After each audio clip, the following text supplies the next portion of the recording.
Paz e graça para você ligado nessa programação. É com alegria que estamos iniciando mais uma edição do seu programa de reflexão, entrevistas e debates de todos os dias. E hoje, mais uma vez, nós vamos discutir a questão do fim dos tempos. Para qualquer cristão genuíno, né? Um cristão verdadeiro, de qualquer época e de qualquer lugar, há uma certeza em relação ao futuro: Jesus virá. E as certezas acabam aí. É verdade, porque a partir dessa convicção de que Jesus virá, surgem diferentes interpretações do que vai acontecer depois que Jesus vier. Então, o consenso é: Jesus volta. Isso ninguém discute e ninguém duvida, e todos têm absoluta convicção disso. Do mesmo jeito que ele subiu, no mesmo corpo com que ele foi, com as marcas, a cruz, etc., ele voltará a esse mundo. Para fazer o que é discutível. Para alguns, ele virá para reinar durante 1000 anos, a partir do trono de Davi, lá em Jerusalém, cumprindo uma série de profecias do Antigo Testamento. É o chamado milênio. Para outros, Jesus virá para instaurar o juízo final. Isto é, ele virá para separar os salvos dos perdidos de maneira absoluta e definitiva por meio de um julgamento no qual todas as ações condenatórias dos perdidos serão absolutamente expostas, a fim de que eles mesmos reconheçam que não há a menor possibilidade de essas ações serem desconsideradas, e por isso eles conscientemente ou conscientizados serão lançados no lago que arde com fogo e enxofre, a segunda morte, a perdição eterna, e pronto. E os salvos ingressarão na vida eterna, na Nova Jerusalém, que desce do céu ataviada como noiva. Muito bem, todos creem nesse último evento, só que alguns, como eu disse, creem que antes do juízo final há um período grande, né, pelo menos 1000 anos, em que Jesus reinará nesse mundo. Agora, a questão é a seguinte: para aqueles que entendem que Jesus de fato reinará nesse mundo, surgem algumas dúvidas. Por exemplo, quem serão os súditos desse reino? Se o rei vai reinar, é porque ele vai reinar sobre alguém. Nós temos na Bíblia uma certeza: os arrebatados, os salvos em Cristo, que estiverem vivos por ocasião do arrebatamento da igreja, serão tirados desse mundo, né? E os seus corpos serão transformados. Eles já receberão o corpo glorificado sem terem passado pela morte.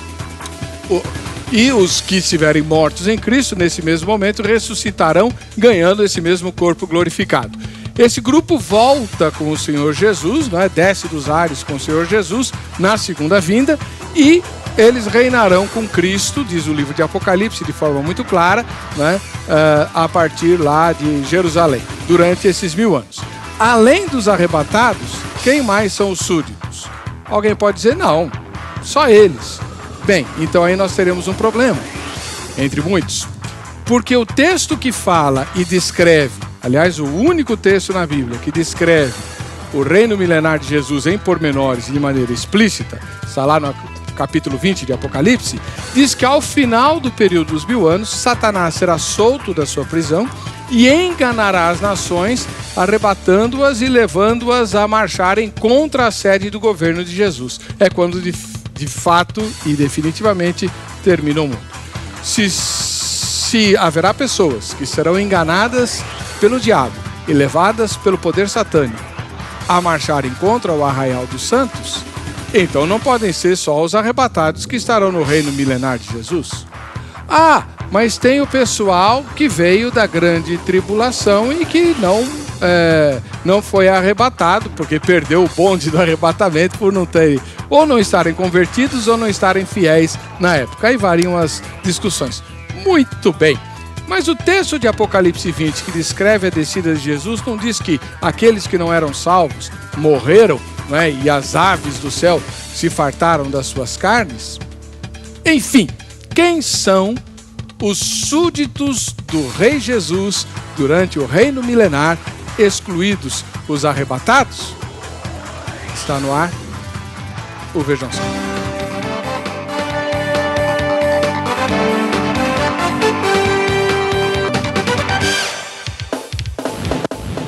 Olá, é com alegria que estamos iniciando essa edição do programa Vejam Só, um oferecimento da Academia Teológica da Graça de Deus, a Agrade. E eu convido você a entrar no site do programa e votar na enquete para concorrer aos brindes que nós vamos sortear aqui. O site é o vejamsó.com.br. Vai lá, vota na enquete e você já estará concorrendo aos prêmios. Para discutir o assunto de hoje, veio, depois de um tempinho, faz tempo que ele não aparece, pastor Silas Franca Dourado, da Igreja Batista Plenitude de Deus. Se não me engano, fica na região de Osasco. Pastor Silas, seja bem-vindo, paz e graça. Paz e graça, pastor. A Igreja Batista Plenitude era na região de Osasco quando eu comecei a vir ao programa. E depois nós mudamos para São Paulo, né? Quilômetro 18,5 da Raposo, na rua Afrodísio de Matos, número 209. Fica bem ali, pertinho do Carrefour da Raposo. Então tem sido uma bênção o nosso trabalho ali e Deus tem prosperado. Qual que é o bairro lá? O bairro Jardim Arpoador. Ei, beleza. Então, nós estamos lá agora por conta de uma estrutura melhor, né, pastor? Lá tem mais espaço para a gente trabalhar. Aquilo que eu precisava, Deus abriu porta ali, a gente pôde concretizar a igreja ali. Seja muito bem-vindo. Amém. O pastor Silas nem sempre pode estar aqui no programa, mas ele sempre coopera com a nossa equipe de reportagem, né? Pra gente é sempre um prazer poder estar cooperando aqui. E voltando ao programa, ele que também andou sumido, o reverendo Leandro Antônio de Lima, ministro da Igreja Presbiteriana do Brasil e professor do seminário da sua denominação, além de escritor, inclusive de ficção. O que o senhor não faz, hein, reverendo? Paz e graça. Olha, ultimamente o que eu não faço é descansar. Enfim, paz e graça também, um prazer retornar ao programa, né? Eu sou pastor da Igreja Presbiteriana de Santo Amaro, como o irmão disse, fica lá próximo ao Largo 13 de Maio, no bairro Santo Amaro, Rua Promotor Gabriel Netuzzi Pérez, 289. Muito bom, seja muito bem-vindo, muito obrigado por retornar ao programa. Obrigado. Vamos assistir a matéria que apresenta o assunto e em seguida voltaremos. E hoje tem novidade nos recados do Vejam Só. Já pega papel e lápis aí que você vai gostar. Conforme está na Bíblia, a igreja será julgada por suas obras no tribunal de Cristo depois do arrebatamento e participará das bênçãos do reino milenar. O reino milenar é o nome dado aos 1000 anos do reinado de Jesus Cristo na Terra. Existem 3 principais linhas de interpretação sobre esse acontecimento vindouro. Os pré-milenistas entendem a profecia de forma literal, sendo que a vinda de Jesus precederá o seu reinado em companhia de seus remidos. Os pós-milenistas acreditam que a segunda vinda de Jesus Cristo será precedida da vitória final do Evangelho no período do milênio. Já os amilenistas entendem que a descrição no Apocalipse é puramente simbólica. Por isso, para muitos, os 1000 anos são meramente uma forma figurativa de dizer um longo período de tempo. Disto resulta que alguns não esperam um reinado literal e físico de Jesus Cristo. Entretanto, por 6 vezes o Apocalipse fala do reino milenar com duração específica de 1000 anos. Se assim não for a expressão um longo período de tempo, também deveria estar registrada no livro, ao invés da menção explícita e repetida do exato período numérico. Em toda a história, o mundo conheceu muitos reinos, dinastias e impérios que ascenderam e decaíram. Alguns benevolentes, outros capazes de escravizar e massacrar suas populações. Mas o que todos tinham em comum era um líder falível, por se tratar de um ser humano. No reinado milenar de Cristo, haverá um sistema hierárquico sólido e perfeito, porque Cristo é perfeito. Embora o livro do Apocalipse não forneça detalhes sobre as condições de vida durante este período, é possível encontrar em outras referências proféticas algumas características desse reinado, como, por exemplo, a paz universal entre os povos e as nações. O estabelecimento do reino milenar de Cristo será indispensável, porque somente assim haverá o cumprimento de todas as alianças feitas por Deus para com seu povo. Mas além dos cristãos arrebatados, quem mais será súdito de Jesus no reino milenar? É o que debate o Vejam Só.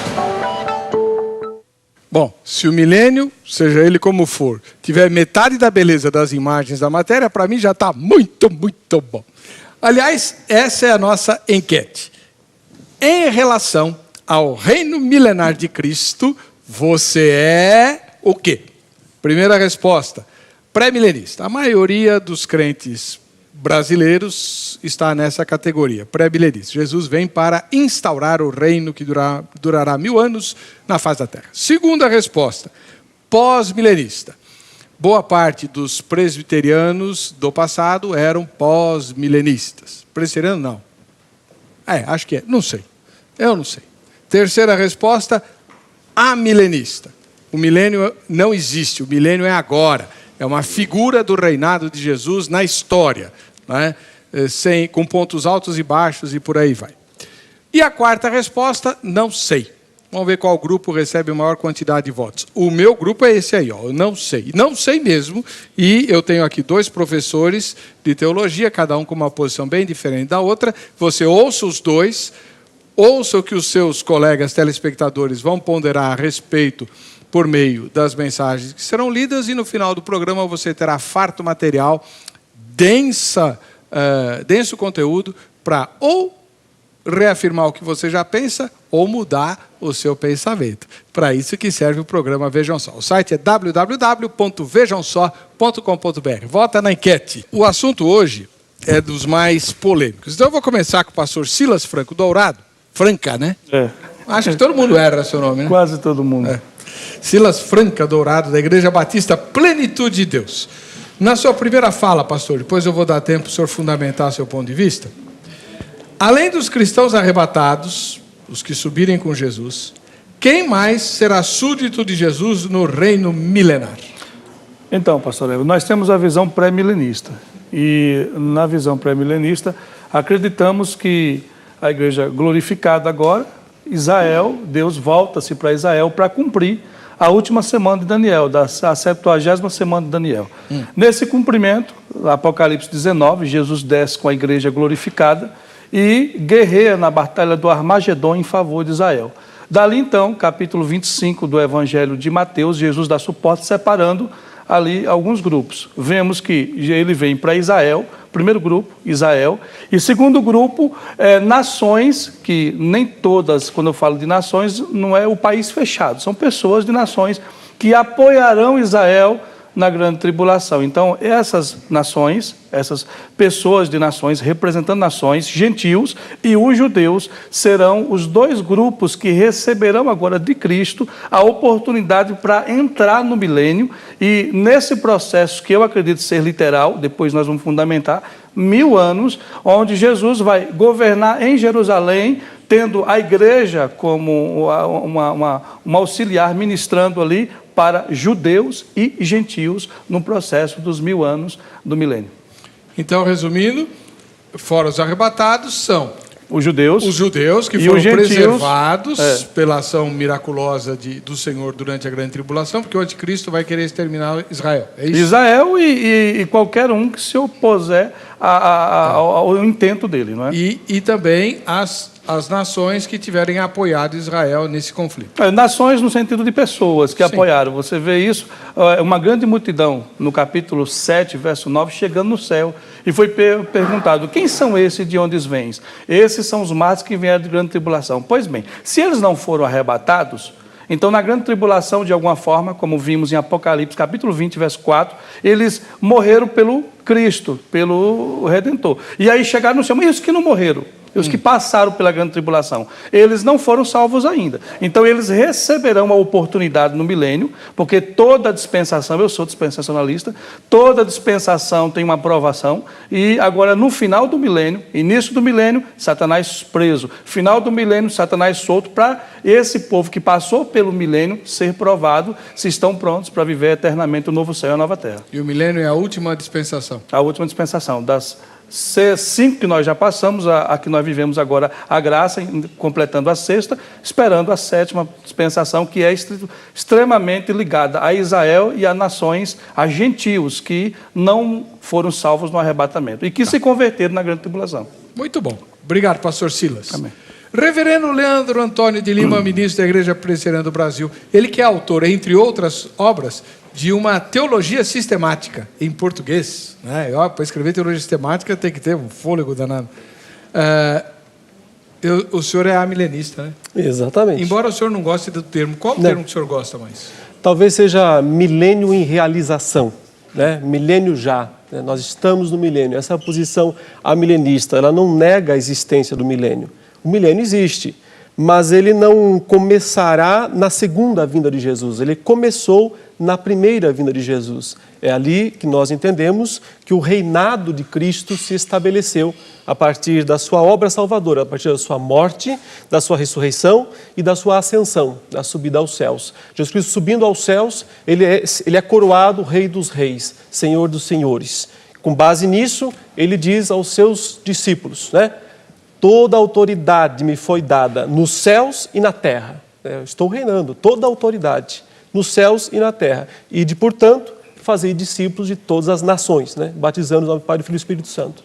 Então, nós entendemos que o milênio já está em ação, por isso, milênio em ação, milênio já está acontecendo. Então, como é que o senhor explica o capítulo 20 de Apocalipse com aqueles súditos que se revoltam contra Jesus? Se isso é agora, como é que funciona isso? Exatamente. Então, a questão nossa é entender o Apocalipse. O ponto-chave é esse. O que é o Apocalipse? O Apocalipse é um livro literal? Nós achamos que não. Que ele é um livro simbólico, cheio de simbolismos.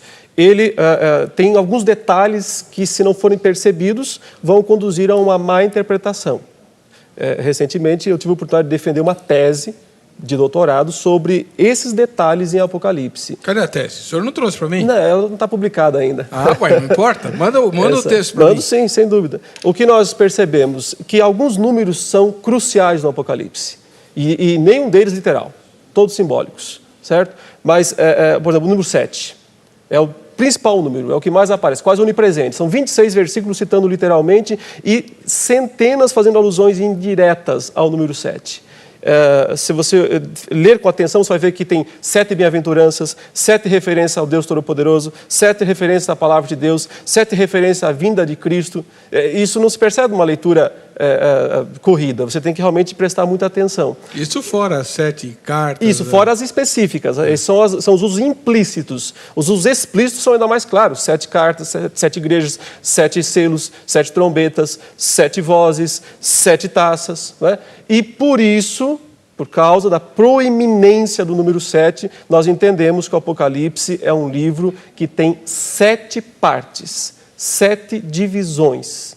E essas divisões não são cronológicas, são cíclicas, repetitivas. Ele conta e reconta a mesma história 7 vezes. Por isso, no final do capítulo 19, quando Cristo volta glorioso, o Rei dos Reis, o Senhor dos Senhores, ele encerra a penúltima sessão recapitulativa, ou cíclica do livro. Portanto, o capítulo 20 não são os eventos que acontecem depois do 19, mas eles vão recapitular os capítulos 17, 18 e 19.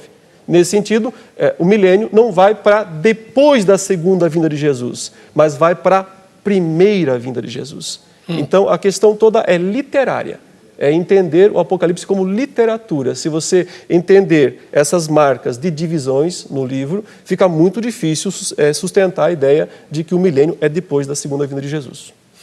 Só mais uma pergunta, reverendo. Nós podemos fazer toda essa análise, e é uma análise extremamente curiosa, né? Porque nós temos o texto na mão. Mas os primeiros cristãos só ouviam a leitura do livro. Como é que eles iam perceber isso? Eu defendo a tese de que a leitura feita nas igrejas, ou seja, Deus revelou a João o livro lá em Pátimos, ele escreveu num pergaminho, num rolo provavelmente, e mandou para ser lido em Éfeso, Esmirna, Pérgamo, Sardes, Tiatira, Filadélfia e Laodiceia, para as 7 igrejas da Ásia. Essa leitura era feita de uma maneira extraordinária. Tanto é que a primeira das 7 bem-aventuranças do livro está no verso 3 do capítulo 1. Bem-aventurado aquele que lê e aqueles que ouvem as palavras da profecia. Quer dizer, ele está dando a dica já. O que é que tem que ser feito com esse livro, se você quiser entendê-lo? Você tem que prestar atenção. Atenção nos detalhes. Então, quando o sujeito lia lá, o pastor, né, da igreja de Éfeso, abria o livro e dizia, chegou aqui, a carta do apóstolo João, o último dos apóstolos vivos, né? Está lá em Pátimos, mas mandou a carta para a gente. E ele foi pastor da igreja. Foi pastor. O senhor imagina qual seria a atenção que aqueles crentes iam prestar naquele livro? Imagina que eles iam pensar nas dívidas, quando estava lendo, eu ia pensar no jogo de futebol, brincando, é óbvio. Como às vezes nossos clientes, quando estão ouvindo o sermão, estão pensando em outras coisas. Eu entendo que aqueles leitores originais iam ficar atentos, eles iam ler e reler centenas de vezes aquele livro. Porque justamente no ler e reler é que eles iam começar a pegar esses padrões. 7, 4, 3, cada um desses números com significados claros. Por exemplo, por que é que no Apocalipse, quando Deus é louvado nos céus, são 7 atributos dados a Ele? Você pode contar lá. O louvor, a honra, a glória, o poder, a força, 7. Nunca contei. Exatamente. Porque a gente normalmente lê o livro meio corrido. E quando se refere à terra, à criação, são 4. Tribos, raças, línguas, nações. Às vezes inverte os números, as palavras, mas o número é o mesmo, sempre 4, 4, 4. São padrões que se perpassam ao longo do livro. Prestar atenção a esses padrões nos faz ver o que é o livro do Apocalipse. Hoje o debate vai render. Danilo de Assis de Atibaia, em São Paulo. Você aproveita, porque não é todo dia que o Vejam Só consegue trazer 2 professores com o gabarito desses 2 aqui para falar de um assunto desse. O que tem de gente que rejeita convite, você não tem noção. Eu seria lógico. Imagina, vou me meter numa fria dessas. Então, aproveita, tá? Danilo de Assis de Atibaia. Atibaia é no estado de São Paulo. Paz e graça para os pastores convidados. No reino milenar de Jesus haverá uma classe privilegiada de reis e sacerdotes, que compõem as pessoas que participaram da primeira ressurreição. Essas pessoas receberam do Messias uma posição diferenciada pelo zelo e perseverança que demonstraram antes do arrebatamento da igreja. Ficaram firmes e constantes na fé em um tempo de zombaria e incredulidade sobre a segunda vinda de Jesus. Esses assumiram papéis de liderança e governo, auxiliando diretamente o reino de Jesus na terra, sem nos esquecermos que os apóstolos serão mantidos como supervisores desses reis sacerdotes. Porque sobre eles existe a promessa de 12 tronos para julgar a sede do reino que é em Jerusalém. Os demais que serão sobreviventes da grande tribulação, acabou o espaço do Danilo e ele não falou o que mais a gente queria ouvir, né? Oscar de Souza, lá de Itaperoá, na Bahia. Sei que os 144 mil das 12 tribos de Israel é um número representativo, bem maior, reservado por Deus, onde aí estará mais um dos seus mistérios. Acredito, o pastor Silas já até está bravo, que não é 144 mil para o senhor, é literal, né? Literal. Não é simbólico? Não. E é só de judeus? Nesse caso aí só. Esse termo específico, 7,4 do Apocalipse, é só de judeus. Deixa eu ler, o senhor explica, porque tem outro que não é? Não, estou fazendo com números simbólicos e alegóricos, como foi trabalhado, e depois eu vou até dar uma pincelada acerca da questão da visão nossa literal, porque a visão literal ela não exclui o simbolismo, de forma alguma. Como não? O problema da visão alegórica, como é o do reverendo, que eu não concordo, ela sempre trabalha na questão de falar, se é literal, por que isso? Como que se a visão literal não trabalha com símbolo? Nós encaramos a Bíblia 90% literal, 10% são alegorias e símbolos. Mas como é que nós sabemos? É quando o literal se tornar impossível, pastor. Por exemplo, quando Jesus falou, eu sou a porta, é impossível um homem ser uma porta. Então, subentende que é uma questão figurada e não literal, porque claro, um homem não pode ser uma porta. Então, nesse sentido, e quando se fala o 7, existem símbolos de fato com o número 7. Quando se chega, como é o tema da questão, capítulo 20 do Apocalipse, os 1000 anos. A Bíblia, ela não fala da questão do milênio só no Apocalipse 20, pelo contrário, 27% da Bíblia é profecia e uma grande parte dela fala do milênio. E nessa questão, quando você analisa Isaías, Zacarias, Ezequiel, você vai ver uma grandes profecias com detalhes, riqueza de detalhes, falando do milênio. Chega no Apocalipse, porque a Bíblia é um livro progressivo, não tem como você ler a Bíblia de trás para frente, você tem que ler numa maturidade que vai pegando o Antigo Testamento, vendo a aliança, o crescimento da lei até Jesus, e aí depois o cumprimento da graça. Você vai ver que quando chega no Apocalipse, é revelado o número. 1000 anos, e se repete 6 vezes. Porventura, se eu dissesse para o senhor, se o senhor fizesse uma pergunta e eu lhe desse 6 vezes a mesma resposta, não seria verdade, não? 6 vezes para afirmar a pergunta que você fez, a mesma. Não, você falou assim, pastor, quantos anos? 1000 anos. Pastor, quantos anos? 1000 anos. Pastor, quantos? Isso acontece só no capítulo 20. Tá bom. Eu repito 6 vezes 1000 anos e não é 1000 anos? Não sei. Não são 1000 anos? O senhor briga com o reverendo Leandro. Depois. Obrigado. Tá? Deixa eu terminar a mensagem do Oscar, senão ele vai ficar chateado comigo. Então, sei que os 144.000 das 12 tribos de Israel é o número representativo, bem maior, reservado por Deus, onde aí estará mais um dos seus mistérios. Acredito que estarão como novos súditos escolhidos, se Deus quiser. Virgens, crianças, eunucos, muitos pecadores, como eu, mas como eu é o Oscar e eu também. Mas renovado e perdoado na fé e sangue, e no sangue remidos de Cristo. E outros que nunca negaram a Jesus. Por último, acredito, só Jesus sabe. Os ignorantes por não haverem conhecido a palavra. Que Deus tenha misericórdia. Ótimo, Oscar, boa. Eu vou depois, se sobrar tempo, perguntar para os meus 2 convidados. E quem nunca ouviu o Evangelho? Porque o Oscar crê que eles vão ser salvos, mas só Jesus sabe se sim ou não. Não custa perguntar, depois a gente pergunta. Né? Então, vamos lá. Como o assunto é denso, né? Vamos deixar essas questões para o próximo bloco, porque nós estamos terminando esse.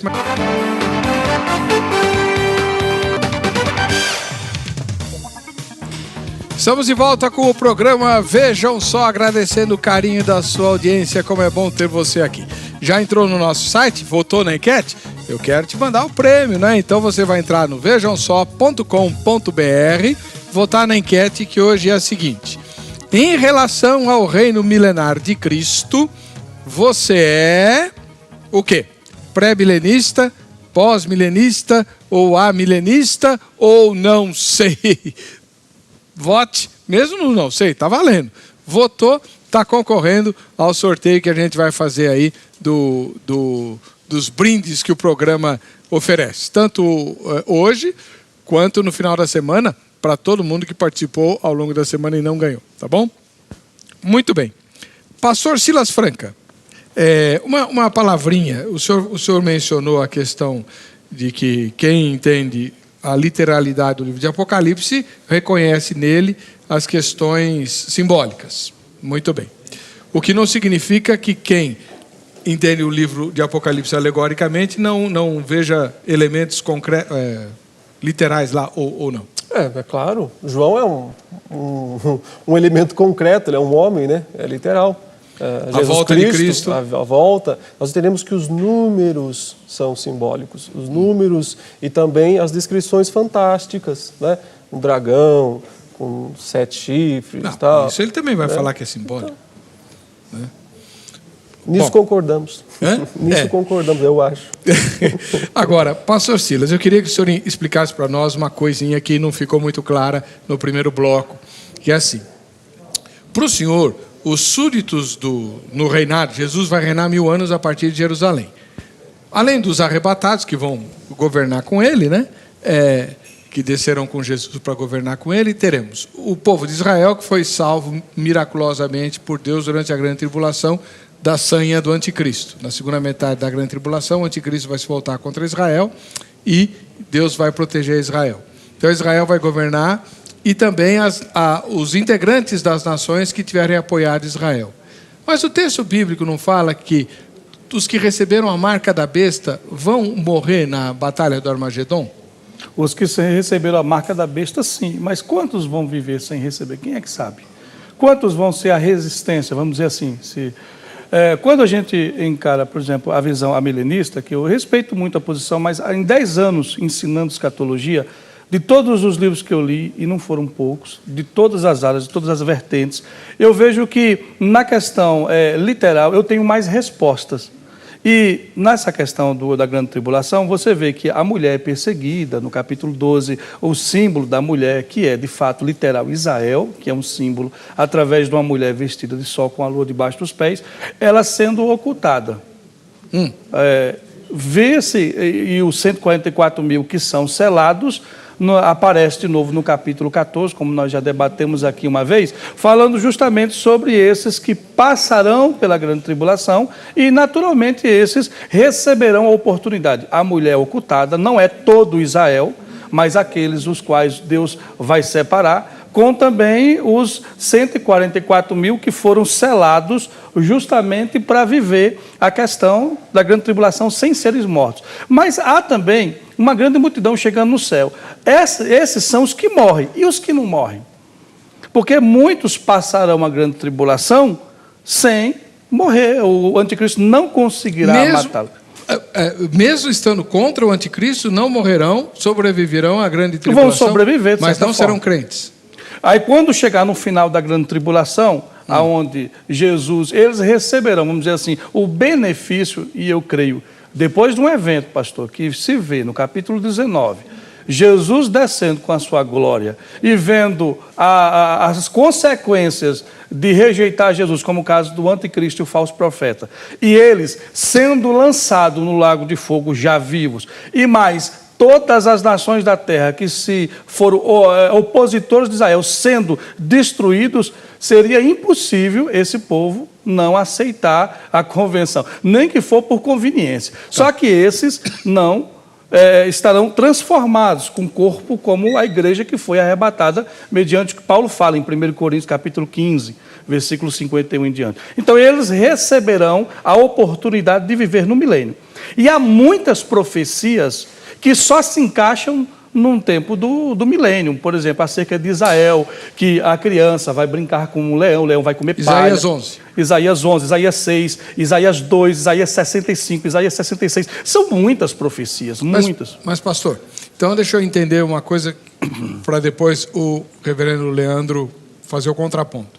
No milênio só entram salvos? No milênio entrarão os que salvos no sentido de não transformado. Não, salvos.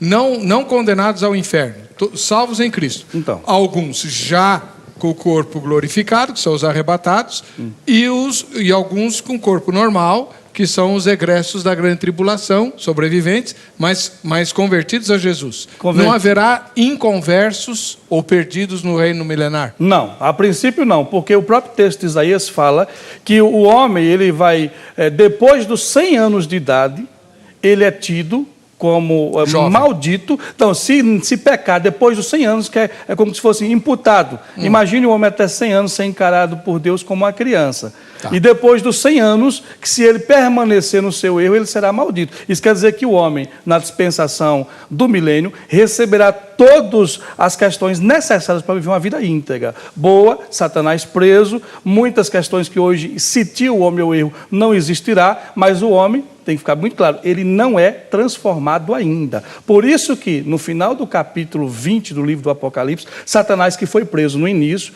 será solto, e esse sitiará as nações, que o homem viverá como a árvore, como diz Isaías, cerca de 1000 anos, vamos supor, e vai produzir. Os santos não. A igreja arrebatada, esse não vai produzir, porque a igreja seremos como os anjos. Mas os que ficarem sobre os gentios e os judeus produzirão, terão filhos, netos, e no final dos 1000 anos a terra vai estar cheia de gente. Pelo menos essa, e eu gostaria de ter mais tempo, a gente sabe que o tempo é curto, para defender e argumentar essa posição. O senhor vai voltar aqui muitas vezes, porque esse tema é inesgotável. Graças a Deus, né? Porque assim eu tenho pauta para o Vejam Só.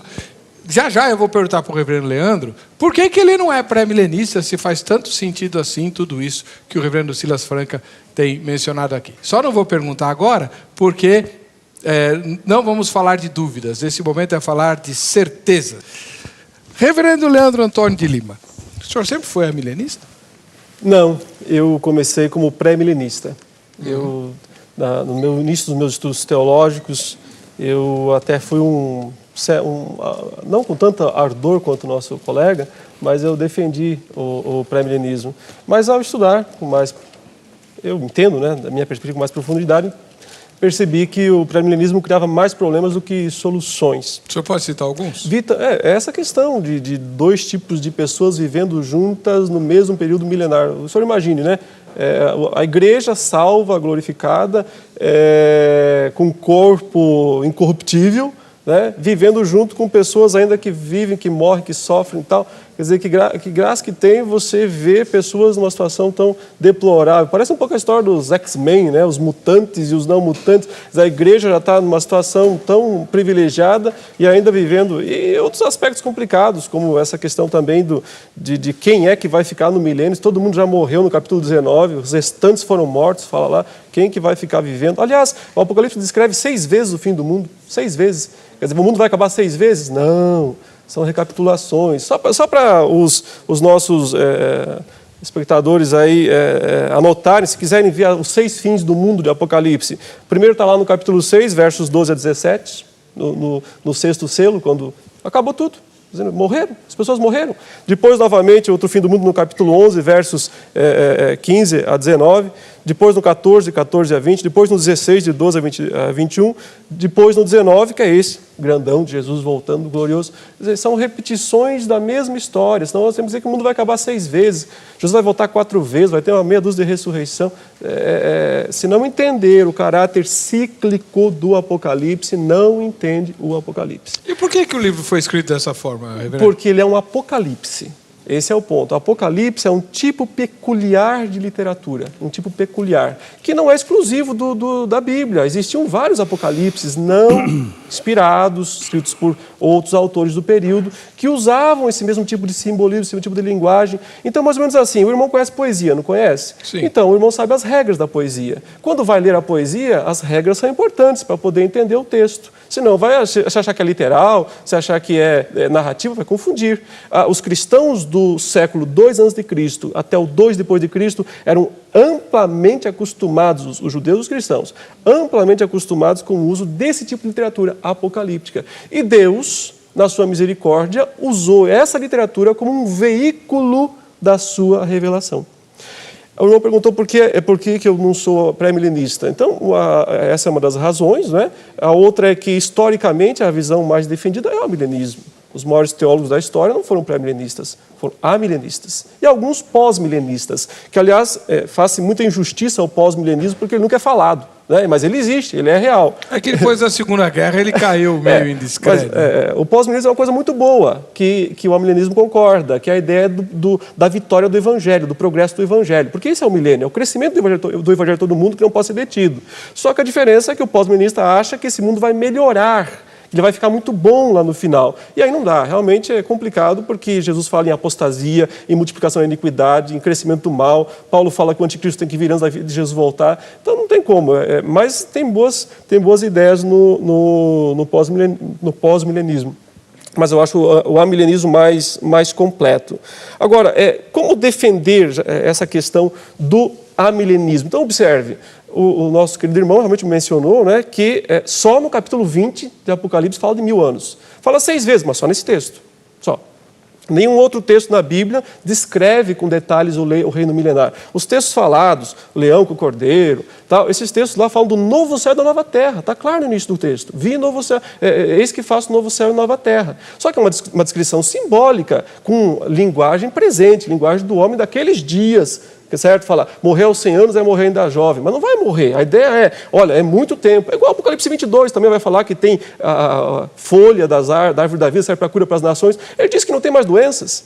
Entende? É simbólico, tá? Quer transmitir uma ideia de um tempo perfeito, muito grande, muito comprido, né? Para que fique claro a ideia de perfeição. Então, se os textos lá não falam no passado, nenhum deles menciona 1000 anos. Se o único que menciona é Apocalipse 20. E nós entendemos que, ao mencionar, está sendo simbólico, mencionando o reinado de Cristo desde a sua primeira até a sua segunda vinda de Jesus. Então, onde que estão os lugares mais claros na Bíblia para a gente entender o que vai acontecer na segunda vinda de Jesus? Temos que ir para as epístolas, né, para as cartas, porque aí não é Apocalipse, aí não é simbólico, aí é literal. É uma escrita. É um ensino direto. Então, se nós vamos para os ensinos diretos que mencionam a segunda vinda de Jesus, quais são? São o ensino de Paulo aos Tessalonicenses, certo? E o ensino de Pedro, especialmente esse de Pedro, quando ele menciona a expectativa da segunda vinda de Jesus como algo que vai, né, ser extraordinário. O que diz Pedro lá? Pedro menciona o milênio? Não menciona. ele vai dizendo o seguinte, irmãos, primeiro entenda uma coisa, para o Senhor 1000 anos é como um dia é como 1000 anos. Quer dizer, não é, insistindo na literalidade, o próprio Paulo está dizendo, não é bem assim que funciona o negócio. Deus não está retardando sua promessa, porque um dia pode ser como 1000 anos, e 1000 anos pode ser como um dia. Mas nós estamos aqui esperando, aguardando, o Senhor, na verdade, não está retardando a sua promessa, antes Ele é longânimo para com todos, não quer que ninguém pereça, antes que chegue o conhecimento da verdade, tal. E aí Ele fala, visto que as coisas vão de assim ser desfeitas, tal, nós vamos viver de forma santa, justa, piedosa, aguardando a vinda de Jesus, que vai acontecer o quê? O milênio? Não. Ele fala, os céus vão desaparecer, a terra vai passar e nós estaremos no novo céu e na nova terra. Então, se num texto literal, num texto direto, inspirado por Deus, pelo Espírito Santo, certo? Quando Pedro vai relatar a segunda vinda de Jesus, ele não põe o milênio ali. Quando Paulo vai fazer a mesma coisa, ele vai dizer o seguinte, meus queridos, não se enganem com os que dormem, porque eles não estão perdidos, muito pelo contrário. O Senhor, na sua vinda, trará consigo os que dormem. Nós não vamos preceder, o Paulo achava que ia estar vivo na segunda vinda de Jesus. Todo mundo tem que esperar isso, né? Ele não errou, claro. Todo mundo tem que esperar. Ele diz, mas nós estamos esperando Jesus voltar, aí nós vamos ser transformados, aí os mortos vão subir para se encontrar com Cristo, nós vamos subir também para o milênio, para estar para sempre com o Senhor. É assim que ele diz. Não, mas o milênio não anula isso. Você vai estar no milênio, sem milênio, fora do milênio, com Jesus eternamente. Mas é um texto literal. Cadê o milênio? Então, aí estava o lugar. Aí estava, se Deus quisesse explicar com clareza para o ser humano que existirá. E olha, eu não me oponho a existir. Se existir, eu vou estar lá. Vai estar numa boa, entendeu? Eu só entendo o seguinte, que a evidência bíblica não é assim tão forte. Tá. Porque aí estaria um texto claro para Paulo dizer, e vai ter 1000 anos, e vai ter judeu, e vai ter não sei quem, mas não fala nada disso.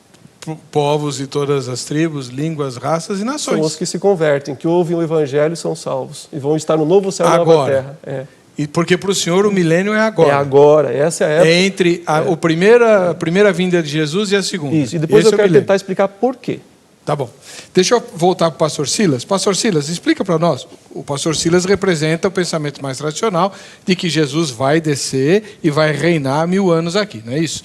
Nesses 1000 anos, pastor, tem gente perguntando, haverá possibilidade de salvação? Alguém que não se converteu pode se converter durante esses 1000 anos?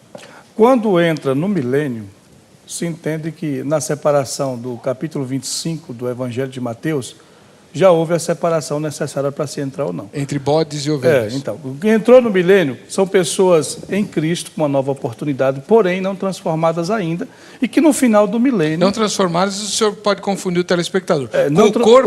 O corpo mortal como o nosso hoje. Certo. Então, esses entrarão no milênio e receberão de Deus a oportunidade de viver como árvore, como diz Isaías. O problema entre nós dois é a escola de interpretação. A gente não vai se combinar nunca, porque ele tem uma perspectiva, eu tenho outra. Mas o senhor não falou. Vai ter salvação? A salvação vai... Por quê, pastor? A salvação é clara no milênio, no sentido de que quando chega no final, se Satanás será solto para quê? Para testar. A Bíblia fala que vai reunir uma grande nação como areia no mar. Mas da mesma forma que se reúne uma grande nação, tem também aqueles que estarão do lado de Jesus, e eu creio nisso. E uma outra coisa interessante que a gente precisa falar, é porque toda a dispensação tem uma aprovação. Aqui só está mostrando que o homem é imperfeito, e sem Jesus, ele nunca seria salvo. O homem, pós-queda, ele tem essa falha de depender de Jesus em tudo, não tem jeito. Aqui ele necessita, mostra que nenhuma alma, como o senhor até citou a questão de os índios, os que morreram em outras dispensações. Pois é, esses eu vejo no julgamento do capítulo 20 do grande trono branco, eu vejo justamente a abertura de livros e depois o livro da vida. Por que seria necessário abrir-se livros? Pesquisando a Bíblia Sagrada, você vai ver o livro da consciência, o livro das obras, o livro dos atos, o livro do Evangelho.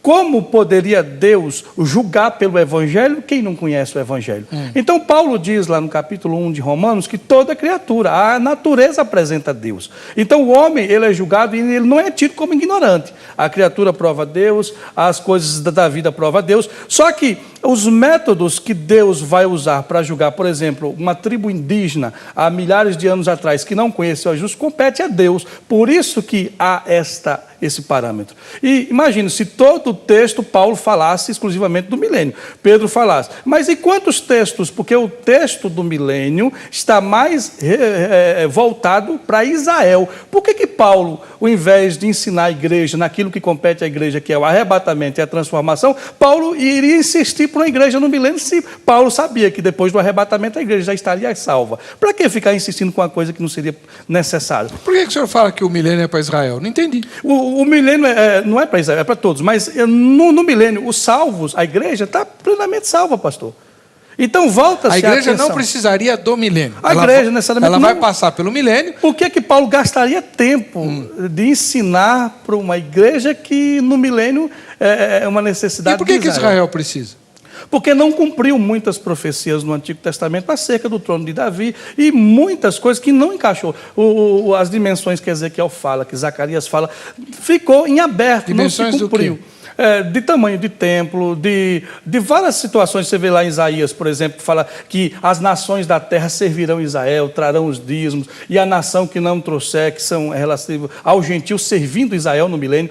Israel será o pivô do milênio. Jerusalém será a grande cidade onde o Messias governará com cedro de ferro. E até um texto interessante em Isaías que fala que até o Egito, se porventura não vier até o milênio, não vier até Jerusalém prestar a sua adoração como se fosse a festa das cabanas, não choverá sobre o Egito e as pragas estarão sobre ele. Mas durante o milênio vai ter praga? Vai. Praga? Isaías diz isso. Não é uma praga, pastor, no sentido de a terra vai estar defasada, mas a nação, as nações se curvará diante de Jesus porque ele vai governar com vara de ferro. Eles são necessariamente obrigados a ir, vamos dizer assim, a Jerusalém, reconhecendo a divindade e o senhorio de Cristo. É por isso que eles vão se revoltar depois. E é o reino teocrático. Deus. Deus ele faz como quer. A forma de Deus operar nem sempre a gente concorda, mas é o que a gente aceita.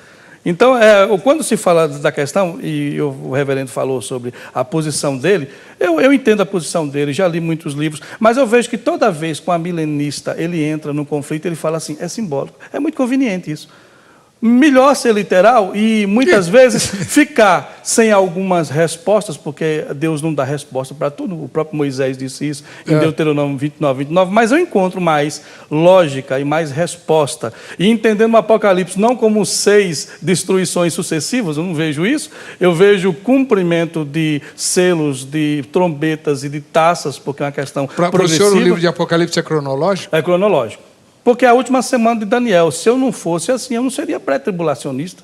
Eu vejo a última semana de Daniel se cumprindo, e você vai ver que é uma coisa tão clara que quando você estuda as 70 semanas de Daniel do capítulo 9, a partir do verso 24, você vai ver 69 se cumpriu até o Messias ser tirado. E a última semana ficou sem cumprir. Aí você vai para o livro do Apocalipse, no capítulo 11, você vê 2 testemunhas profetizando por 1260 dias vestidas de pano de saco, metade da grande tribulação. E depois você vai ver o falso profeta e o anticristo que sobe do abismo, governando por 42 meses. 3 anos e meio. Então, somos 7 anos, que é a última semana de Daniel. Eu estou ouvindo vocês dois, e eu estudo isso já há um tempinho. O que me intriga é o seguinte, tanto para chegar às conclusões do amilenista, quanto do dispensacionalista, é preciso de um sistema. Né? O dispensacionalismo é um sistema hermenêutico e o amilenismo não deixa de ser também. E o cristão comum que não tem acesso a sistemas, que simplesmente lê ou ouvia a leitura da Bíblia. Que imagens ele fazia na cabeça dele? Tudo bem, eu acho que Deus vai nos surpreender a todos, com certeza absoluta. Agora, reverendo, se eu estiver errado, o senhor pode me corrigir. Eu tenho a impressão que o senhor responderia assim para o pastor Silas. Não é que o amilenismo é conveniente, é tão conveniente quanto o dispensacionalismo usar Israel para resolver os problemas de perseguição do anticristo na grande tribulação. Mas é o texto que fala, pastor. Não, senhor. Sendo que... Lá fala que são os seguidores de Jesus que serão perseguidos. Na grande tribulação? Vê Daniel, capítulo 9, verso 27. E ele firmará concerto com muitos por uma semana. E na metade da semana fará cessar o sacrifício e a oferta de manjar. Que sacrifício é esse? É da igreja? Ué, mas quem falou que vai ter sacrifício de novo da grande tribulação? Sacrifício não no sentido de expiação. Aí que está, essa é a interpretação do sistema dispensacional. Vai ser um sacrifício porque é o cumprimento de todo... Fala o senhor, então. Não da lei mosaica, pegando do Dwight Pentecoste, você vê como ele argumenta isso também. Mas tem um probleminha, porque, veja, se o milênio do Apocalipse 20 é para Israel, cadê Israel no capítulo 20? Nenhuma única menção a Israel no capítulo 20 do Apocalipse. Não, eu não falei que era para Israel e as nações. Então, aí, lá, Paulo não poderia... Porque não se entende um texto com o mesmo texto. O princípio da hermenêutica, a Bíblia interpreta a si mesma, mas se usa texto e contexto, e textos paralelos. Isso, e o mais claro esclarece o mais obscuro. Apocalipse 20 é um texto obscuro, porque ele é simbólico, extremamente simbólico. É obscuro na opinião do irmão, por quê? Então, porque fala dos 1000 anos, ou é obscuro porque Isaías dá detalhes, Zacarias dá detalhes, não. E João só abre o leque para o tempo. É obscuro porque é apocalíptico, é o estilo da literatura que usa esse simbolismo mesmo. Então, os textos claros quais são? 2 Pedro 3, 1 Tessalonicenses 2, lá ele descreve com detalhes a segunda vinda de Jesus.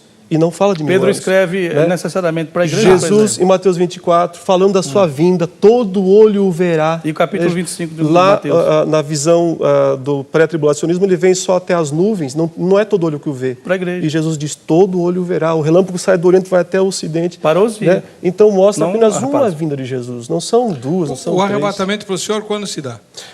No exato instante da segunda e única vinda de Jesus, quando ele vem para destruir o anticristo, o falso profeta, o dragão. Mas todo qual é o mundo propósito do aqui embaixo, arrebatamento, então? resgatar a igreja para não ser destruída com o mundo. Então, é igual quando Deus decidiu destruir Sodoma e Gomorra, certo? Tinha o povo dele lá, não tinha? Tinha. Ele tirou. Com os anjos, inclusive. Isso é uma espécie de figura, né? Ele tirou com os anjos tiram os fiéis, em seguida desce fogo e enxofre para destruir, para os elementos abrasados, né, como Pedro fala. Então, o arrebatamento é só isso. Jesus Cristo vem, retira a sua igreja e destrói o que resta aqui embaixo. Uma pergunta para o reverendo. O arrebatamento de Jesus pisa na terra? Ele vem, recebe a igreja lá no céu para destruir os inimigos. E Apocalipse então 19, ele volta, fica no céu também, ele volta com todo o seu povo e estabelece o juízo final. É uma questão assim. Perspectiva Jesus aparece no céu, a igreja e os mortos em Cristo ressuscitam e sobem. O mundo é destruído e eles descem para instaurar o juízo final. Então, eu entendi, mas a segunda vinda de Jesus, pastor, a gente trabalha 2 etapas, não tem jeito. Sim. Porque ele vem para a igreja, arrebatada nos ares, e outro para Israel. Por quê? Por isso que tem esse todo olho mas aí tem, Mas o problema é Israel, entendeu? A fixação do dispensacionalismo com Israel é tão forte que em tudo precisa ver Israel. E o amilanismo trabalha muito com a teologia da substituição, que Israel foi substituído e pela igreja. Sim, então, sim, são perspectivas. E aí fica as profecias do Antigo Testamento caem por terra. Legal, esse é o ponto. Esse é o ponto que eu queria chegar. Porque, na verdade, é o seguinte, por que o milênio é necessário para o dispensacionalismo? Porque ele entende que as profecias do Antigo Testamento têm que se cumprir de uma maneira literal, e como elas não se cumpriram até agora, então tem que acontecer um milênio para elas se cumprirem. Nós entendemos, os milenistas, que as profecias do Antigo Testamento não são todas necessariamente literais. Elas podem se cumprir de forma figurada. A maioria delas se cumprindo na própria primeira vinda de Jesus, com a igreja.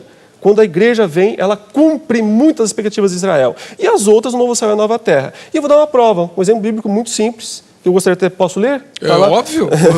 Não poder ler a Bíblia aqui, muito acaba bem. O programa. Então, veja, em Amós, capítulo 9, versículos 11 e 12, há uma profecia fantástica, que qualquer um, se não conhecesse a Bíblia, diria que é milenar, que é do milênio. Olha só o que diz aqui. Naquele dia... levantarei o tabernáculo caído de Davi. Amós falando isso, bem depois de já Davi estar morto, né? Repararei as suas brechas e levantando-o das suas ruínas, restaurá-lo-ei, como fora nos dias da antiguidade. Olha, isso aqui é reino milenar, não parece? É óbvio. Não é. Como que não? Já vou lhe dizer. Para que possuam o restante de Edom e todas as nações, para que o tabernáculo restaure o que era antigamente, para que as nações sejam possuídas. Qualquer pré-milenista fala, isso aqui é o milênio. Mas não é o que o Novo Testamento diz.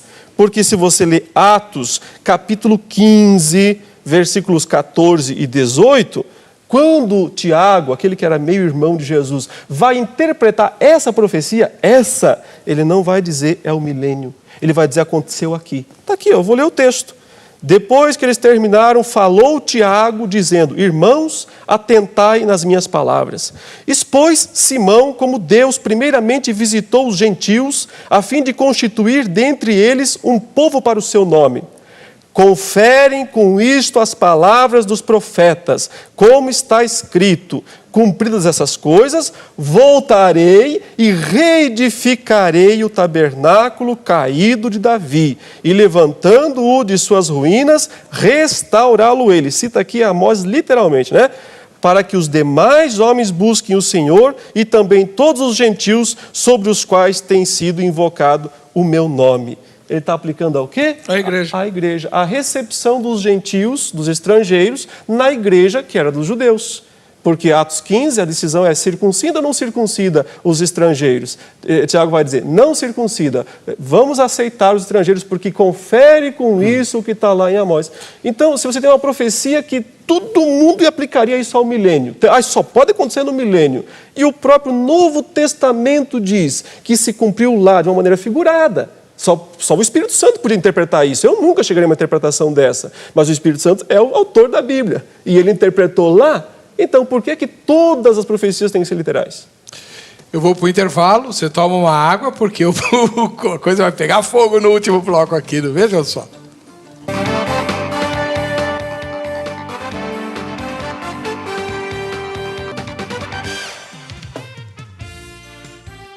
Muito bem, esse é o programa Vejam Só, agradecendo o carinho da sua audiência. Como é bom ter você aí em casa. Por isso é importante que a gente ressalte sempre o fato de que queremos mandar um presente para você.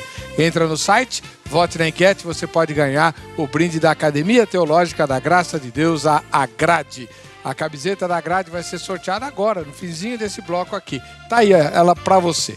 Se você quiser conhecer a Agrade, o telefone para contato do horário comercial é 3115-0819 em São Paulo.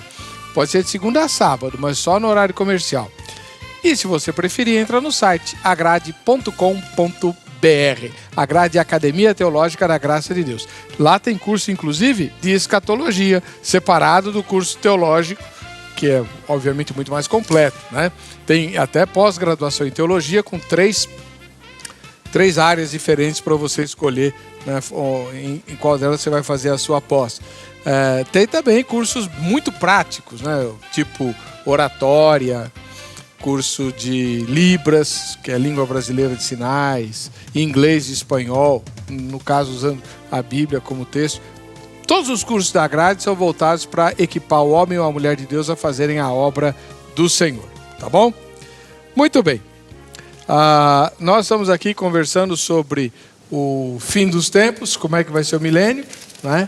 E o Sandro Silva, da Capital Paulista, diz assim: sou pré-milenista porque também acredito que o advento secreto, ou arrebatamento da igreja, será antes da grande tribulação, e em seguida o Armagedon, volta de Cristo, e depois o milênio. No reino milenar seremos todos amigos do Senhor. Apenas as nações da terra, que serão regidas com varas de ferro, é que serão súditos, ou subjugadas por Cristo por 1000 anos. Ai. Hoje o Papa Bento XVI retornou ao Vaticano para se unir ao outro chifre de cordeiro e aguardar o tempo de cumprir Apocalipse 13. Até hoje há pessoas que identificam o Papa como anticristo? O anticristo é um falso profeta. Então, mas aqui ele está identificando com o anticristo. Não, o falso profeta, que é a segunda besta, do cordeiro. O chifre do cordeiro, então tá bom. É o falso profeta. Então tá. Na visão de muitos, pastor, eu vejo o anticristo como um governo político, um governo de ordem política e econômica, e o falso profeta como um governo religioso. Como a Igreja Católica detém 1 bilhão e 100 milhões de adeptos, e por N situações que não convém, porque não é o tema da discussão, se acredita que a Igreja Católica vai encabeçar, depois do arrebatamento, a Igreja apostata, por ter mais poder, no sentido de riquezas e uma série de coisas, e por uma questão de parecer em alguns detalhes. Então, eles trabalham com essa ideia que não se descarta, viu? Tá. O sistema religioso da grande tribulação ser encabeçado pela Igreja Católica. Eu tenho uma outra posição sobre isso, mas eu falo depois do reverendo Leandro. O que o senhor pensa do falso profeta e do anticristo? Porque o amilenista crê nisso também, né? Crê. Algumas posições pensam mais como sistemas, né? Não como pessoas, algumas interpretações amilenistas. Eu, pessoalmente, acho que são pessoas, tanto o anticristo quanto o falso profeta. Né? Acredito que sejam pessoas. E quem seria o falso profeta? Ele é o líder, né, da falsa religião, mas ele já está em atuação no mundo. Não eu acho que aqui está talvez o pior problema, o pior engano. Quando a gente fica esperando as coisas para o futuro, sabe? Aquela história do chip, um dia vão marcar a gente, então vamos ficar esperando, ficar jogando para o futuro e vive de qualquer maneira no presente. Jesus disse, vigiai, fiquem atentos. Então, eu entendo que a operação dos anticristos e dos falsos profetas estão acontecendo, essa operação está acontecendo desde Jesus Cristo, né, desde os apóstolos, e vai até que vem os finais, os grandões, digamos assim. E hoje mesmo as pessoas são marcadas com a marca da besta, porque para ser marcado com a marca da besta é uma coisa bem simples, é o 666, né? O 6 no Apocalipse é o número mesmo do mal, né, é o número que representa também o juízo de Deus sobre os homens ímpios. Significa estar de acordo com o sistema. Viver de acordo, dançar a música do mundo, viver o mundanismo, entendeu? Então, isso não é para o futuro, é para agora. As pessoas já estão sendo marcadas ou com a marca de Deus, do Pai, do Filho e do Espírito Santo, ou com a marca do inimigo. Né? Eu entendo que o falso profeta escatológico, final, o último, o grandão, como o senhor mencionou aí, ele vai ser muçulmano. Porque o Islã hoje, a menos que os fins dos tempos não se deem na nossa época, estejam muito lá para frente.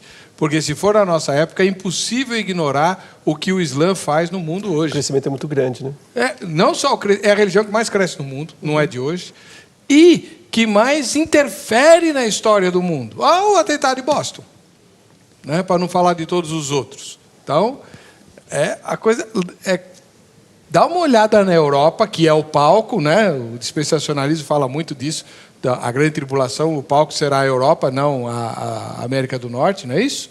Porque é o território do antigo Império Romano, é a Europa. Dá uma olhada na Europa e vê o que está acontecendo lá. E o norte da África, que é a bacia do Mediterrâneo, é onde o Império Romano imperava. Você vai ver que o islamismo está ali graçando violentamente. Pode ter certeza. Para mim, o falso profeta, teoria... Até porque, pastor, o que vai acontecer? O falso profeta vai aglutinar todos os habitantes para adorarem o anticristo, não é isso? O líder político, é isso que ele vai fazer, a função dele é essa. Se o governo não estiver na mão de um muçulmano, os muçulmanos jamais vão se dobrar. Jamais. Cristão, a gente sabe, cristão falso se dobra para qualquer coisa, né?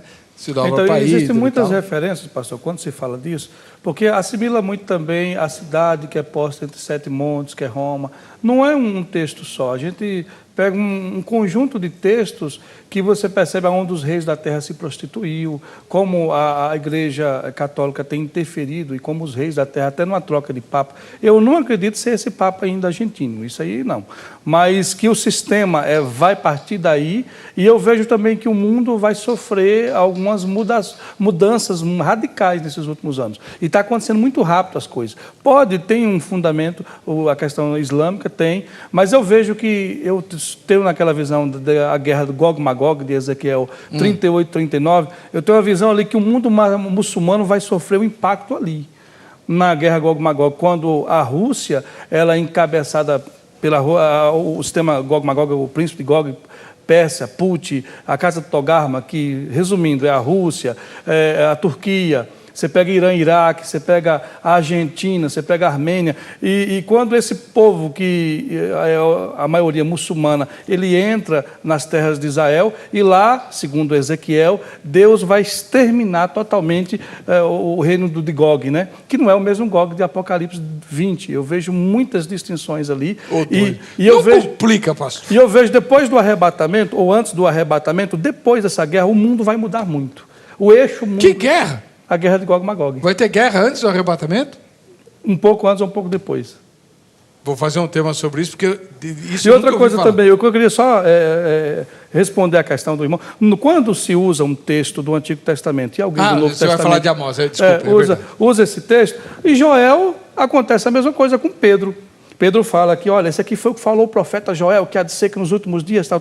Mas Pedro continua, e você vê que o texto de Joel fala justamente que o sol se converterá em trevas, e não cumpriu nos dias de Pedro, o sol se transformando como aqui, ó, o versículo 31, o sol se converterá em trevas e a lua em sangue, antes que venha o grande e terrível dia do Senhor. Pois bem, Amós, como Joel, é citado por Tiago ou por Pedro para referenciar um tempo.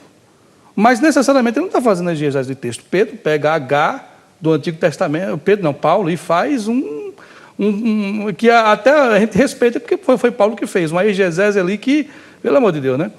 Em Romanos, para citar a referência. Não quer dizer que se Paulo citou o texto, se Pedro citou o texto, se Tiago citou o texto, ele não está fazendo a exegese do texto. Mas, reverendo, eles estavam inspirados pelo Espírito Santo. Inspirados pelo Espírito Santo, pastor. Mas dentro da possibilidade, a gente sabe que...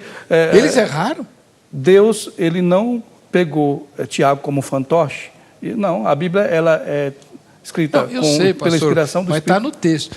Eles erraram quando fizeram essas citações? Me diz uma coisa, quando a Bíblia dá uma referência e alguém erra na referência, o Espírito Santo errou? Ou estava sobre Se tiver escrito no texto... Aí é a questão, pastor, da fenomenologia. Quer ver um exemplo? E Josué olha para o sol e fala, ora para o sol deter no céu. Hoje a gente sabe que não é possível. Pastor, calma. A partir da A gente mesmo fala coisas. pôr do sol, nascer do sol. Então, aí é uma expressão idiomática. O que o senhor está mencionando é que a interpretação que o apóstolo Tiago e o apóstolo Pedro deram a textos do Antigo Testamento era uma interpretação equivocada, embora estejam registradas no Novo Testamento? Não, Pedro não faz uma interpretação, Como que nesse não? caso, equivocada. O que ele faz é que ele usa o texto do Antigo Testamento para abordar um momento do seu período, mas aquele mesmo texto tem uma referência no futuro. Ah, tá. Agora o senhor explicou. Então, como é o caso do texto usado. Tiago usa uma ilustração para falar do tabernáculo, que o principal somos nós, como a glória da segunda casa será maior que a primeira, e depois ele faz o texto realmente tem essa visão ilustrativa aqui, mas o cumprimento também aponta para o futuro. O senhor quer comentar? É perigoso esse caminho de argumentação, porque ele enfraquece a Bíblia, enfraquece o Novo Testamento. E aí está o problema. Quer dizer, eu não vejo mais perigoso do que a alegoria. Israel fica tão forte, o ateu fica tão forte. Não, minha interpretação não é alegórica. Alegórica era os pais da igreja. Nossa interpretação é gramático, histórico, teológico. Né? Nós precisamos interpretar o texto dentro do seu contexto, interpretar a literatura, o significado. Tá. Mas deixa eu voltar lá, reverendo. Só para explicar para o telespectador. Algumas profecias citadas na Bíblia, aparentemente, tem duas aplicações, né? Uma no tempo do homem de Deus, que se refere a ela, no caso Pedro ou Tiago, e outra para o futuro. Se a Bíblia mostrar isso, eu acredito. Entendeu? Então, se o texto apontar, mas o texto está apontando para isso. O texto de Amós, não. O sol se converteu. Mas Joel está falando de milênio. Então, não, e de Joel? O de Joel está dizendo que os últimos dias começaram nos dias do apóstolo Pedro. Os últimos dias começaram ali, isso aqui se cumpriu, tal. Não é uma mera referência. Mas em Joel podia, mas em Amós não podia. Começaram lá. O que o reverendo está dizendo é o seguinte, para o telespectador acompanhar. A profecia de Joel, quando Pedro faz uso dela para explicar o fenômeno do Pentecostes, ele está dizendo, está inaugurado o tempo do fim. Porque começaram aqui os últimos dias. Agora, mas a gente sabe que Joel profetizou para Israel, não para a igreja, porque Joel não tinha a igreja na perspectiva quando profetizou. Mas essa distinção, pastor, é o dispensacionalismo. Aí nós vamos voltar a depender do sistema. Né? Essa distinção radical entre Israel e igreja... Mas tudo hoje o pastor acabou de referenciar um método de interpretação. Também. A gente aborda trabalho em cima de métodos, pastor. O senhor usa a palavra método, usa a palavra Mas é que não dá para sistema. deixar o método forçar o texto. Quer dizer, Pedro está dizendo, irmãos, o que está acontecendo aqui, o Espírito Santo desceu sobre nós, sobre a igreja, foi para se cumpriu o que Joel disse. Então, eu não posso... E vai continuar se cumprindo porque até os últimos dias começaram. Virar sangue e o sol virar trevas. O Espírito Santo continua sendo derramado, nós continuamos sendo inundados pelo Espírito Santo e até o último dia isso acontecerá. Então, esse mesmo princípio em Amós não se aplica? Pode, tudo bem. O tabernáculo e o grande tabernáculo. Mas então o milênio começou. Tá vendo? Mas o cumprimento do tabernáculo... vai e continua E rodando. onde está o tabernáculo? E Deus se divertindo às nossas custas. Então o milênio começou. Ele concordou comigo. Escatologia não tem um ponto final. Não adianta. Não, é verdade, é verdade. Quanto Não a tem. isso, quanto a isso. Então, mas justamente esse é o perigo. Mas há crescimento nisso, viu, pastor? Claro. Eu me A lembro gente quando se eu vim aqui uma vez, e nós debatemos sobre os 144 mil. Eu cheguei em casa, a caixa de e-mail estava cheia. E aí o camarada, o que ele diz? Com tanta coisa, com salvação para falar, que vocês falam desse tema. Eu falei, irmão, imagina se todo mundo fosse tratado de um tema só, a igreja nunca refletiria sobre outras coisas. Tem que ter essa reflexão. Se está na Bíblia, precisa ser refletido. Agora, a gente vai dar mais importância, e vivemos isso constantemente, a salvação, o ensino doutrinário. E o amilenismo, me permite agora puxar um pouquinho de sardinha, né, para minha brasa. O amilenismo tem uma característica extraordinária, que é mostrar o poder de Jesus Cristo. Entendeu? Ele está reinando. Ele morreu, ele esmagou a cabeça da serpente, ele despojou os principados e potestades, ele amarrou o valente, ele fez Satanás cair do céu. Tudo texto dos evangelhos, né? Então, ele foi levantado da terra. Quando ele foi levantado da terra com João 12, ele expulsou o inimigo, o príncipe desse mundo. Mas é difícil entender o amilenismo se cumprindo com esse reino perfeito aí. É só olhar à sua volta, você não vai ver o cumprimento perfeito. A única que coisa... leão brincando com criança, que o mundo perfeito, Isso Jesus em Jerusalém. Céu e nova terra. E essas profecias ele joga lá A para frente. única coisa... No novo céu e na nova terra será necessário criança e leão brincando? Figura, né? E uma série de coisas. Irmão, veja, Pastor, em Apocalipse o novo céu e nova 20, terra não é o estado perfeito, onde seremos como ele, e precisar de criança envelhecer. Você tem que Mas Isaías fala novo céu e nova terra, e diz essas coisas, é o texto bíblico. Mas observe, em Apocalipse 20 fala o seguinte: prendeu-o para não mais enganar as nações. E depois solta. Exatamente, é só isso que ele não pode fazer, ele não pode mais enganar as nações. O que significa não enganar mais as nações? Não manter as nações durante a cegueira do Antigo Testamento, elas não podiam ouvir o Evangelho. Jesus Cristo disse, discípulos, enquanto ele não tinha morrido e ressuscitado, não vão aos estrangeiros, não vão aos samaritanos, somente às ovelhas perdidas da casa de Israel. Então só há legitimidade no Antigo Testamento para pregar a aliança de Deus para Israel, com raras exceções que Deus usa como fator didático, né? Algumas exceções de povos de fora. Jonas.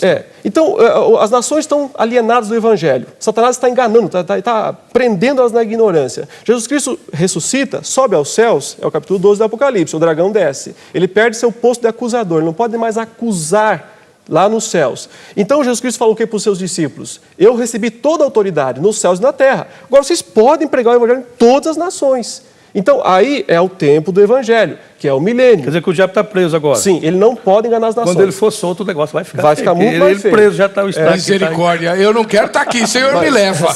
Mas a única coisa que ele não pode fazer no texto é enganar as nações. Se vai piorar, reverendo. Mas o fim do milênio é o tempo da apostasia. Ele não pode enganar as nações, nós temos 1,5 bilhão de muçulmanos. Ele não pode enganar as nações, nós temos 2 bilhões que não ouviram o Evangelho. Por culpa da igreja, é o que ele vai falar. Ele não pode enganar as nações. Ele não pode impedir o Evangelho. Entra contrabandeado. Então, se a gente pudesse pregar para valer todo mundo, ele não pode enganar as nações. Não tem nada mais vitorioso então, a culpa é nossa. da igreja. Não tem nada mais vitorioso do que o Evangelho. Se pregar, funciona. Se pregar, dá certo. Porque ele disse, toda autoridade me foi dada, nos céus e na terra, pregue que vai funcionar. Então, o inimigo não pode deter o Evangelho. Mas a autoridade foi conquistada justamente no cumprimento do Antigo Testamento e no Calvário. Quando ele disse, tetelestai, foi consumido ali. Mas, necessariamente... Ele falou, e Paulo escrevendo depois, falou, em breve o Deus de paz pisará, está no futuro, o verbo está no futuro, pisará, inclusive no grego, pisará a cabeça do diabo. Se Jesus pisou, Paulo não usaria a expressão pisará, uma vez que ele já tinha pisado. Não, então, debaixo dos vossos pés. Pisará. Mas da igreja agora. Em Romanos. Cristo já pisou. É a igreja que pisar. Então, se o diabo ele está preso hoje e nós reinamos e toda essa não se ajusta, pastor, a uma realidade bíblica. Depois a gente faz um outro tema. O diabo está preso ou está solto? Alessandro, eu preciso de tema aqui no programa. Vocês estão pensando que é mole fazer um programa todo dia com um tema diferente? Alessandro Dias Berti, de Cerejeiras, em Rondônia. Analisando a Bíblia de Gênesis e Apocalipse, cheguei a uma conclusão. Eu não sei. Eu também, irmão. Lucinda Maria Freire Magalhães, da capital paulista. Eu só sei que o meu Redentor vive. Está citando Jó 19:25. Embora muitos queiram afirmar quem entra ou não no céu, acredito que vai ser uma surpresa para muita gente. Creio na volta de Jesus e sei pela fé que iremos estar com Ele. Mas o importante é afastar-se do mal e fazer o bem para podermos morar na terra prometida. Salmo 37, 25. Vai uma pequena ilustração. Um pastor e um taxista querem chegar ao céu. Na hora o pastor fica e o taxista vai. Irritado, o pastor questiona e Deus explica. Ah, meu amigo, ele era taxista em São Paulo. Enquanto ele dirigia, todo mundo orava e seus pecados foram perdoados. E eu, responde o pastor. Deus responde, você, meu filho, se esqueceu de muita coisa. Embora só falasse em bênçãos materiais, enquanto você orava, todos dormiam. Fala sério. Ô, Lucinda! Enquanto ele dirigia, o resto orava, de medo. O Derval, que mora em Santa Cruz do Capibaribe, lá no interior de Pernambuco, cidade que eu conheci. Entendo que Jesus reinará sobre a terra com os que foram comprados pelo sangue do Cordeiro, procedentes de toda a tribo, língua, povo e nação, conforme Apocalipse 5, 6 a 10. E ainda bem-aventurado e santo é aquele que tem parte na primeira ressurreição. Sobre esse a segunda morte não tem autoridade. Pelo contrário, serão sacerdotes de Deus e de Cristo e reinarão com ele os 1000 anos. Reinarão também os humanos, 144 mil, pois esses também foram comprados da terra. Apocalipse 4:3.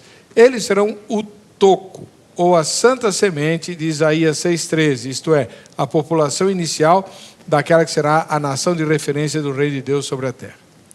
O que eu não entendo, pastor Silas, é o seguinte: como é que alguém que nasce ou que assiste ao governo de Jesus no milênio, é que o senhor falou que o milênio vai ser como eu pensava, né?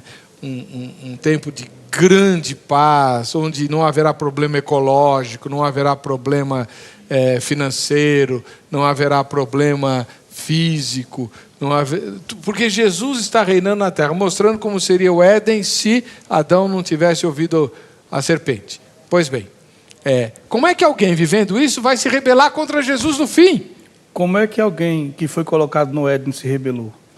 No primeiro jardim de Deus. Como Ele foi enganado. E quem enganou? A serpente. E ela vai fazer o que depois? Tá bom, vai. O senhor ganhou. vamos para a rua. A nossa equipe de reportagem, essa ele matou no ninho. Na sua opinião, Vamos ver o que a Carla apurou aí das pessoas na porta da Igreja da Graça. Igreja arrebatada, quem mais será súdito de Jesus durante o seu reino milenar? Eu creio que os anciãos do Antigo Testamento, né, os reis, rei Davi e Samuel, né, entre outros da antiguidade, estarão fazendo parte da grande reinado do Senhor. Eu acredito que somente quem foi arrebatado. Mais ninguém está incluso? Mais ninguém. Eu acho que as pessoas que se conscientizarem, né, pedir perdão pelos seus pecados, também têm chance de herdar o mundo eterno também, né? Você diz os da grande tribulação. Isso, exatamente. Todos aqueles que se arrependerem de seus pecados e se voltar diante de Deus, esses vão estar junto ao reino de Deus, junto com ele. E reinarão com ele. E reinarão com ele. São os arrebatados e como vai ter uma segunda chance, então todos que são salvos estarão reinando, estarão ao redor de Jesus, para vivermos todos em plenitude pela vida eterna. Faz 100 anos que o dispensacionalismo é ensinado e as pessoas ainda não conseguem pegar, porque é muito complexo, é muito cheio de... Não é só ele que é complexo. Qualquer sistema de interpretação da Bíblia que se refira ao fim dos tempos é complicado, não é simples. Deus ocultou, está em mistério. Agora, reverendo, o pastor Silas já disse a opinião dele sobre isso, mas eu não ouvi o senhor. As pessoas que nunca ouviram o Evangelho, como serão tratadas no juízo final? Elas serão condenadas por seus pecados. Se elas não conhecem o Evangelho, Paulo fala, quem com lei pecou, com lei será condenado ou absolvido. A questão é a seguinte, tem que ouvir o Evangelho.